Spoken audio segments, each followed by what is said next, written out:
विपक्ष के कटौती प्रस्ताव के विरोध में और सरकार के बजट के मांग के पक्ष में आज मैं सदन में अपना सबसे पहला भाषण प्रस्तुत करने जा रही हूं। सर्वप्रथम मैं जमुई की जनता को सादर प्रणाम करती हूं और धन्यवाद देती हूं कि उन्होंने मुझे ये मौका दिया और आज इस लोकतंत्र के मंदिर में लाकर खड़ा किया है। आदरणीय मुख्यमंत्री नीतीश कुमार जी को, हमारे दल के को और साथ ही सभापति महोदय आसन को तहे दिल से धन्यवाद कहती हूं कि अपना बहुमूल्य समय, सदन का बहुमूल्य समय मुझे आवंटित किया है अपने विचारों को सामने रखने के लिए। सभापति महोदय, किसी भी सरकार के लिए आधारभूत संरचना बहुत ही महत्वपूर्ण है। इस संरचनाओं के संवादिक महत्वपूर्ण भवन है जिसके संबंध में आज मांग प्रस्तुत की गई है। इसमें भी कटौती प्रस्ताव दिया गया है जो आश्चर्यजनक है। विपक्ष को तो समर्थन करना चाहिए कि जितने भी अधिक भवनों की आवश्यकता है उनका निर्माण सरकार पूरा करे। एक ठोस बुनियाद पर ही सशक्त और संपन्न राज्य का निर्माण हो सकता है। आज हमारी सरकार और माननीय मंत्री अशोक चौधरी जी के राज्य के युवाओं को सशक्त बनाने के लिए, बेरोजगारी से निजात दिलाने के लिए और साथ ही साथ शारीरिक एवं मानसिक विकास के लिए प्रयासरत है। अन्य आईटीआई और अभियंत्रण विश्वविद्यालय, इंजीनियरिंग कॉलेजेस का निर्माण किया गया है और साथ ही अन्य कॉलेजेस का निर्माण होने जा रहा है। अभी सभी माननीय सदस्यों ने बताया कि किस तरह से पुरुष एवं महिला आईटीआई कॉलेज और अभियंत्रण विश्वविद्यालय बांका, जमुई, सुपौल और बख्तियारपुर का निर्माण कार्य पूरा किया गया है। बेहद प्रसन्नता होती है महोदय, न सिर्फ एक सदस्य होने के नाते बल्कि एक एथलीट होने के नाते, कि इस बार 633 करोड़ की लागत से राजगीर में अंतर्राष्ट्रीय क्रिकेट एकेडमी और साथ ही एक खेल एकेडमी का निर्माण कार्य प्रगति पर है। वर्तमान वित्तीय वर्ष में 397 करोड़ की लागत से पटना में APJ Abdul Kalam science city और 164 करोड़ की लागत से दरभंगा में तारामंडल का निर्माण कार्य भी प्रगति पर है। वित्तीय वर्ष 2020-2021 में पटना में 186 करोड़ की लागत से एक नया सेक्रेटेरिएट का भवन भी निर्माण किया है। बिहार में पशु विज्ञान विश्वविद्यालय का निर्माण एवं पटना में संग्रहालय के उन्नयन कार्य हेतु कार्रवाई प्रारंभ की गई है। वित्तीय वर्ष 2021-2022 में भवन निर्माण विभाग का कुल प्राक्कलन 5,321.41 करोड़ है। अध्यक्ष, सभापति महोदय, मेरा मानना है कि भवन निर्माण विभाग की परियोजनाएं बहुत ही महत्वपूर्ण है। किसी भी विभाग की परियोजना में हम शिकायत आने पर ही उसकी जांच करते हैं और दोषी पाए जाने पर उस पर कार्रवाई भी करते हैं, किंतु भवन निर्माण और माननीय मंत्री से यही आग्रह है कि परियोजनाओं का महत्व देखते हुए हमें कोशिश करनी चाहिए कि इन परियोजनाओं की देखरेख पूरी सक्रियता से हो।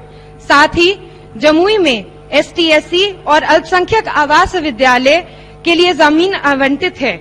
मैं माननीय मंत्री से ये दरख्वास्त करूंगी कि इसका भवन निर्माण का काम भी जल्द शुरू करा जाए।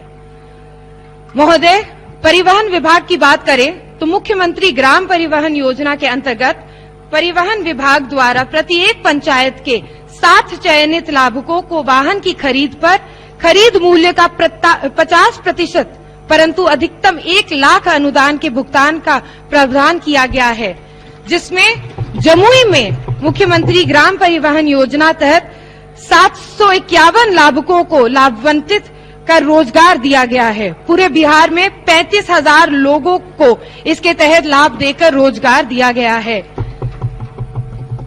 वाहनों के ऑनलाइन निबंधन और चालक अनुज्ञप्ति का ऑनलाइन आवेदन एवं प्रशिक्षक को अनुज्ञप्ति हेतु ऑनलाइन टेस्ट की व्यवस्था भारत के प्रधानमंत्री मोदी जी और आदरणीय नीतीश कुमार जी के डिजिटल बिहार के सपने को साकार करती नजर आती है। केंद्र की योजनाओं को राज्य भी पूरी ताकत से लागू कर रही है और यही वास्तविकता में एक डबल इंजन सरकार के सर्वोत्तम उदाहरण है। हवा में जब सबसे ज्यादा प्रदूषण होता है तो वो वाहनों के कारण से होता है। अध्यक्ष महोदय, सिर्फ हमारा राज्य ही नहीं, देश ही नहीं, बल्कि पूरा विश्व ग्लोबल वार्मिंग से आज लड़ रहा है और आज हमें अपने पर्यावरण को सुरक्षित रखने की आवश्यकता है। प्रदूषण जांच केंद्र की स्थापना इस प्रदूषण को नियंत्रण करते हेतु एक महत्वपूर्ण कदम है। यही नहीं, चलंत वाहन प्रदूषण जांच केंद्र का भी प्रावधान किया गया है। साथ ही 15 वर्ष से अधिक पुरानी सभी सरकारी वाहनों का परिचालन बंद कर दिया गया है। पटना में इलेक्ट्रिक बस सर्विस की शुरुआत की गई है। पटना सिटी बस सर्विस में ज्यादा से ज्यादा ऐसी बसों की जरूरत है ताकि शहर और उसके आसपास बढ़ रहे प्रदूषण की रोकथाम हो सके। मंत्री जी से आग्रह रहेगा कि इलेक्ट्रिक बस सर्विस नेटवर्क का जाल पूरे प्रदेश में बिछा दिया जाए ताकि लोगों को अच्छे परिवहन सेवा के साथ साथ प्रदूषण से भी निजात मिले। माननीय सदस्यों को यह भी बता दूं कि ग्रामीण क्षेत्र में बस स्टॉप भी बनाया जा रहा है, जिसमें कि जमुई में ही 18 बस स्टॉप स्वीकृत किए गए हैं। अध्यक्ष महोदय, मैं मंत्री जी से यही मांग करती हूं कि जमुई पटना रूट पर सरकारी डीलक्स बस सर्विस शुरू की जाए। साथ ही जमुई नगर परिषद स्थापित टेम्पो स्टैंड पर्याप्त नहीं है, जिसके कारण जाम और अन्य समस्याएं उत्पन्न होती हैं। अतः एक स्थायी और बस स्टैंड और टेम्पो स्टैंड का इंतजाम किया जाए। साथ ही नगर परिषद क्षेत्र स्थित बस स्टैंड का भी विस्तार किया जाए।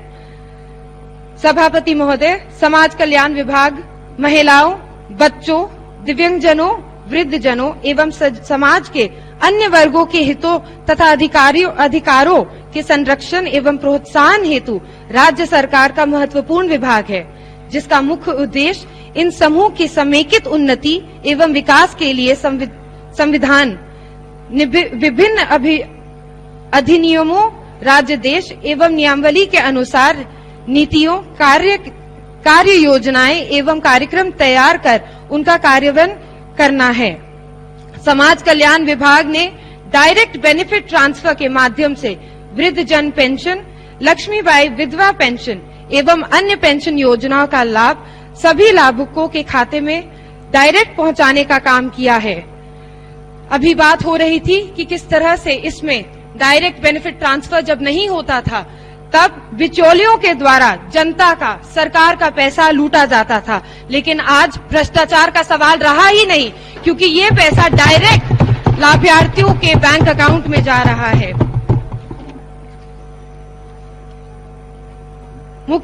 मुख्यमंत्री वृद्ध जन पेंशन योजना के तहत वृद्धजनों के सम्मानपूर्ण जीवन यापन हेतु राज्य के सभी आय वर्ग के वृद्धजन जिनकी आयु 60 वर्ष या उससे अधिक हो रही है, जिन्हें केंद्र राज्य सरकार से कोई वेतन, पेंशन, पारिवारिक पेंशन या सामाजिक सुरक्षा पेंशन प्राप्त नहीं हो रहा है, उन्हें 60 से लेके 79 वर्ष आयु वर्ग के लिए 400 रूपये, 80 वर्ष इससे अधिक आयु वर्ग के लिए 500 रूपये मासिक पेंशन दिया जा रहा है। अन्य सभी योजनाएं जो डायरेक्ट बेनिफिट ट्रांसफर के अंदर आती हैं, उनकी जानकारी सरकार पहले भी दे चुकी है, इसको दोहराने की जरूरत नहीं है। अध्यक्ष महोदय, सभापति महोदय, भाषण की समाप्ति पर हम बस इतना ही कहना चाहेंगे कि आज जितना भी थोड़ा बहुत राजनीतिक ज्ञान मुझे प्राप्त है, वो हमारे स्वर्गीय पिता दिग्विजय सिंह के द्वारा और मां पुतुल कुमारी के द्वारा प्राप्त हुआ है। हमारे माता पिता अक्सर इसी श्लोक को कहा करते थे, अयम निजः परो वेति गणनाय लघु चेतसाम उद्धार चरित नाम तू वसुदेव कुटुंबकम। अर्थात यह तुम्हारा है, यह मेरा है, यह सोच रखने वाले का चित्त भी संकुचित होता है, जबकि उदार चरित्र रहने वाले लोगों के लिए यह संपूर्ण धरती ही एक परिवार जैसी होती है। पक्ष और विपक्ष एक ही हिस्से के दो पहलू हैं, एक के बिना दूसरा अधूरा है।